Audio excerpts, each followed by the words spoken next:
Huni, what were you thinking, going out by yourself? Don't you know how dangerous it is? It's okay. Toba helped me. And we met some kind strangers who helped us. And Kind strangers? What made you so sure they were so kind, huh? Oh, I suppose they had kind stranger written on their foreheads? yeah, actually, they did. In big, bold letters. Don't talk back to me. The Mountain King problem still hasn't been solved. What would I do if I lost you too? No dinner for you tonight. They were good people, Dad. Dinner or no dinner. Hello again, Huni. It's Miss Paimon and Miss Traveler. Dad, it's them. They're the ones who helped me. And I promised we'd take care of them if they came to visit. Oh, so you're the kind strangers. Well, I'm Trinidad. Apparently, you helped my daughter today, so if there's anything you need, just ask. As an elder of the Scions of the Canopy, I've got some influence around here. Now, I trust that you're sensible people who know better than to take advantage of their host's generosity. Yep, just helping a neighbor. We're not looking for anything in return. Oh? Well, let's hope so. Dad, please! They're not bad people! They've eaten at the same table with Kanich before! Be nice to them! Kanich! Wait! I heard that two mysterious travelers from afar showed up at the Stadium of the Sacred Flame. Are they you? And Paimon's the other! I do apologize. A lot's been going on in our tribe lately, and I suppose the pressure must be getting to me. I can't believe I was so rude to you. I feel ashamed. We got off on the wrong foot. Can we, start over? Oh, now we're talking! Seriously, though, don't worry about it. Already forgotten. We're just happy to see Huni got home safe and sound. Oh, you just arrived, I take it, and it would be my honor to give you a hero's welcome tonight. Careful now, that's quite an about face. We've heard that kind of thing can lead to spontaneous combustion around these parts.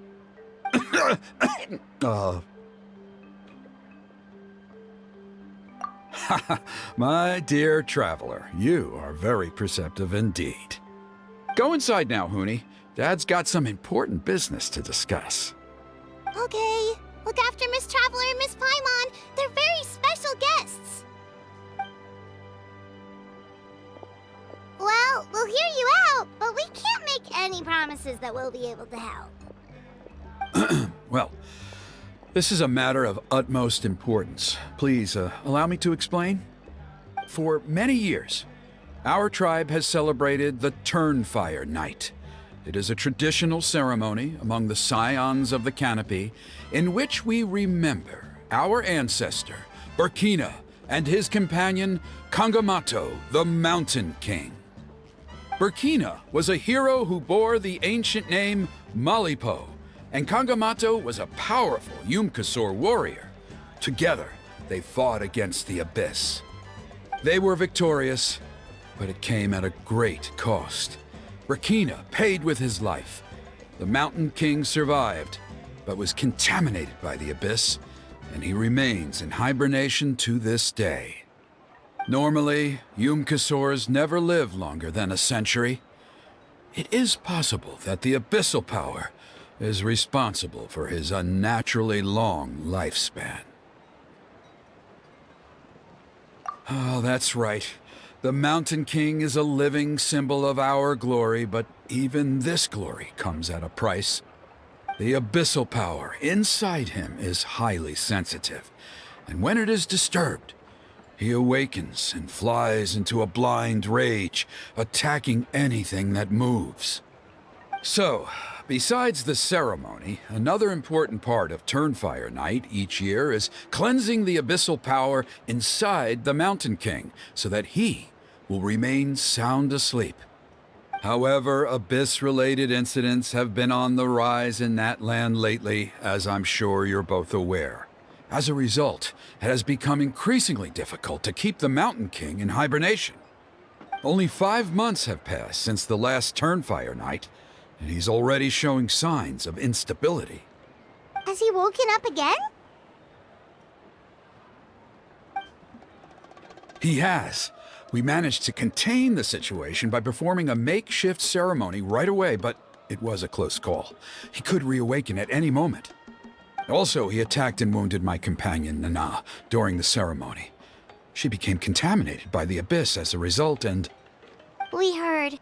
Such a tragedy. We're really sorry for your loss. Yes, and Nana wasn't the first. Anyway, right now we're preparing for an exceptional Turnfire Night ceremony, and we need to find a suitable flame bearer. From what I've heard about your adventures, I believe you would be perfect for the role. Of course. Plus, he's a bona fide hero who inherited the Malipo name. Oh, you mean Kinich? Yes, he's the one. A hero, worth his weight in gold. And unfortunately for us, he's all too aware of that. No prizes for guessing what he said when I asked him to host a Turnfire night outside of the annual schedule. An exceptional ceremony? Oh, I'll have to charge an exceptional price. I swear, no other concept exists in that boy's brain. I'm not the one to usually talk about people behind their backs, but I'm convinced the Wyab got hit on the head and took a wrong turn the day it chose to give that ancient name to him. I mean, have you ever heard of a hero whose mantra is, "What's your asking price?" Oh, and don't get me started on that insufferable Ahau he hangs around with. Thinks he's God's gift to mankind. Pompous fool. Yeah, Paimon has to agree on that last part. Anyway, the fact is, the ceremony can just as easily be done without him as long as we can find someone else. And besides, you two seem like much better candidates. So, what do you think? Well, there's only a few days left before the ceremony. We can't afford to waste what little time we have on negotiating with him. No, I much prefer if you would consider taking his place. Wonderful! I can't thank you enough. Huni was right about you. You have kindness in your hearts. Come with me to the other side of the mountain. I'll bring you up to speed on each step of the ceremony. As experienced warriors, I'm sure you'll pick it up in no time.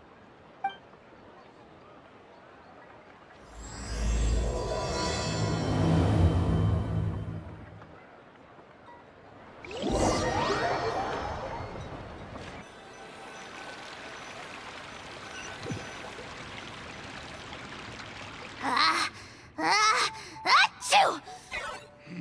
Curses! Who dares insult the great Kahula How behind his back? Oh, great Kahul Ahau, bless you. Shut your filthy mouth, worm of the abyss! Your putrid words defile the air we breathe. You make the almighty Dragon Lord, Kahula How, sick to the stomach! Speaking as a member of the Abyss Order, that's music to my ears. Exactly the kind of reaction we're going for. But on a personal level, I gotta say, it's pretty hurtful. Ugh, never have we heard such brazen blustering from someone who is inches from death! Up yours, Four Eyes!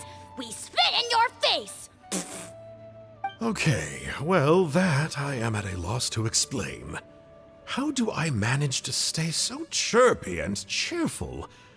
I can only guess it's some kind of powerful magic. But I digress. Mr. Kinich, I admit it, you, sir, are a legendary hunter. Still, the only reason you caught me is that I was reluctant to run away. You see, I'm very interested in the lore of your tribe. Okay. Is that it? Kay? Aren't you intrigued to know what it is about you guys that prompted a visit from the Abyss? It's the extreme sports! The other day, I narrowly avoided getting hit by a very brave soul who just leaped off a cliff. I think you call it bungee jumping. Anyway, I was very impressed. That is what I call embracing the spirit of adventure. Look, I even did a painting inspired by the bravery and freedom of the scions of the canopy. You scum-sucking swine! I swear, if you go bungee jumping, it'll be without a rope! Head first off the tallest cliff, with a band of hunters on your tail, and nowhere left to run, and a bottomless cesspit waiting for you on the ground. You say that, but I get the sense that Mr. Kinich isn't planning to take my life right now. On top of that, I'm tired of spying on you from afar. So why don't we just negotiate a comfortable operating distance that works for both of us? I've heard that the most important thing in human relationships is to respect each other's boundaries. What do you say, Mr. Kinich? Or you could tell me what it is you're really after. What? And then I'll name my price.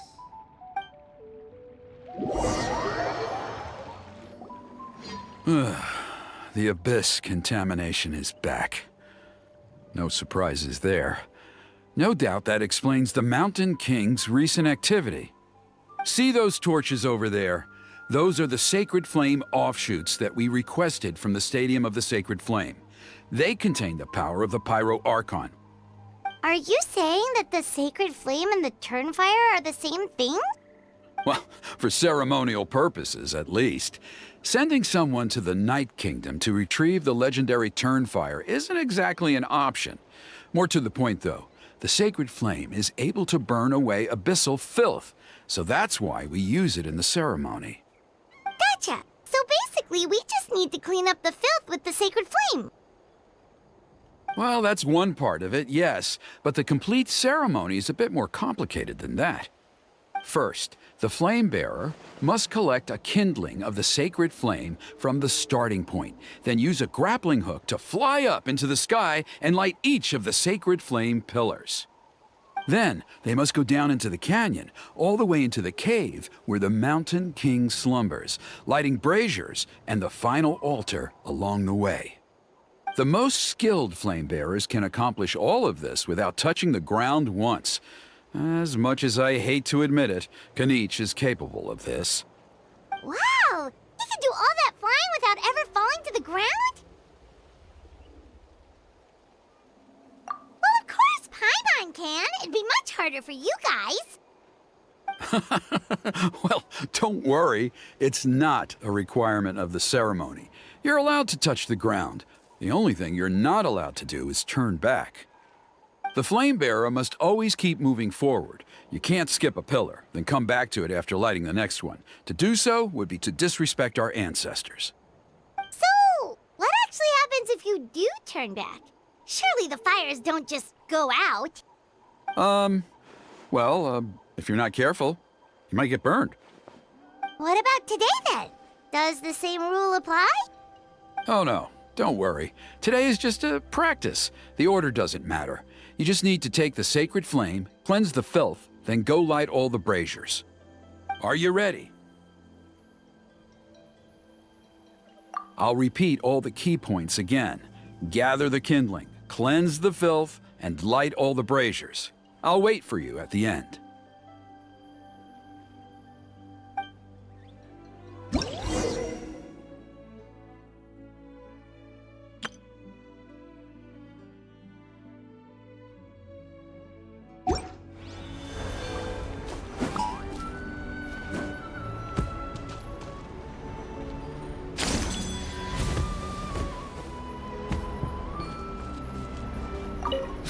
Let's use this kindling to complete our mission.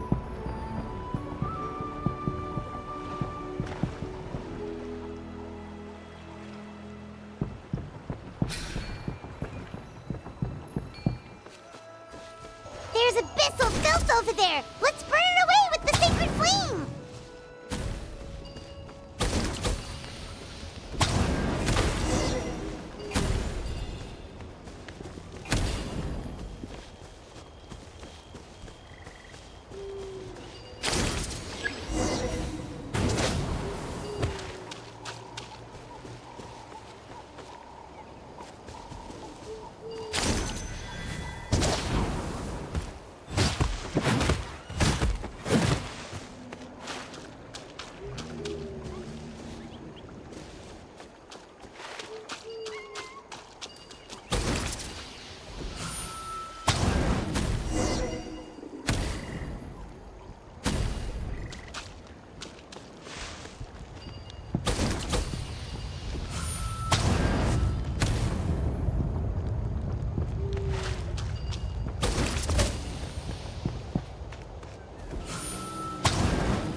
should be all the braziers. Let's regroup with Trinidad.